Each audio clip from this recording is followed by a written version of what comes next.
Before leaving office, President Trump pardoned or commuted the federal prison sentences of 174 people. Before the break, I said he pardoned more than 100, two different things, right, for a total of 174, both pardoned and commuted, including two Texans who got their convictions commuted. They were convicted of drug crimes. Right. One had the support of a North Texas pastor who was on the president's faith advisory team. Fox Sports' Stephen Dial has their stories. Stephen.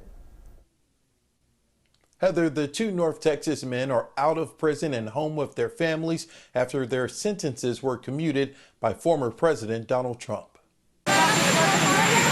In one of his last actions as president, Donald Trump gave presidential pardons to former advisor Steve Bannon and rapper Lil Wayne. In the list of more than 100, two Texas men's sentences were commuted. Couldn't believe it. It's been so long to where we at right now, you know what I mean? And now we're finally here, and it's happening. I can't believe it. Skylar Scott is reacting to the news of his father being a free man. 58-year-old Farrell Scott is from Dallas. He was convicted in federal court of conspiracy to distribute marijuana in 2008. The third strike law meant his sentence was life without parole.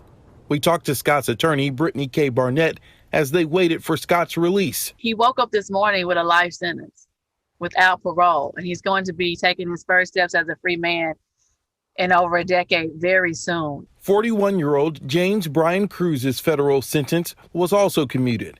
Cruz has already served 20 years of a 40-year sentence for possession and intent to distribute methamphetamine. The occupant of the throne of heaven. Senior pastor of First Baptist Dallas, Dr. Robert Jeffress, was on former President Trump's Faith Advisory Council and advocated for Cruz. When a request came to me that I contact the White House on James' behalf, I was more than happy to do so. Jeffress has never met Cruz, but learned of his work leading the Christian prison ministry. Others, like Alice Johnson, advocated on Cruz's behalf as well. Johnson was one of the first to be released after the First Step Act passed. James and other prisoners, they were guilty, they deserved the time that they were given, but they got grace instead of justice. And that's a great picture of what God does for us. Jeffress and Barnett say the justice system needs continued reform, but says these actions are a step in the right direction. The fact that Mr. Scott and thousands of other people are serving life without parole for federal drug offenses, it is both morally and economically irresponsible. And so today, a wrong is being righted.